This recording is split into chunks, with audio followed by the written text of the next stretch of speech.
இவர் என்னெல்லாம் பண்ணிருக்கிறாரு அப்படின்னு பாத்தீங்கன்னா கிட்டத்தட்ட 50 வருஷத்துக்கு மேலாக இந்த மருத்துவத்துறையில பிராக்டிஸ் பண்ணிருக்கிறாரு. அது மட்டும் இல்லாம சர்ஜரி அந்த காலத்திலேயே பண்ணவர் இவர் தான். கிட்டத்தட்ட 30 வால்யூம்ஸ் புக் இருக்கக்கூடிய என்சைக்ளோபீடியாவை உருவாக்கி கொடுத்தவரு.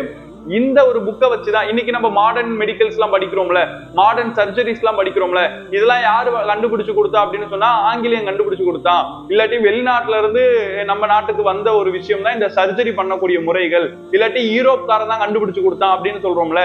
இவருடைய அந்த கோல்டன் ஏஜ் ஆஃப் இஸ்லாம் அப்படின்னு சொல்லக்கூடிய அந்த காலகட்டத்துல இருக்கக்கூடிய ஒவ்வொரு முஸ்லிம்களுக்கிட்டுமே இருக்கிற ஒரு குணம் என்னன்னு சொன்னா, அவங்க எதுல ஸ்காலர்ஸா இருக்கிறாங்களோ, எதுல தனித்துவம் பெற்றவங்களா இருக்கிறாங்களோ, நம்ம ஆல்ரெடி சொன்னோம்ல பைத்துல் ஹிக்மா அப்படின்னு சொல்லக்கூடிய ஒரு நூலகம் இருந்துச்சு.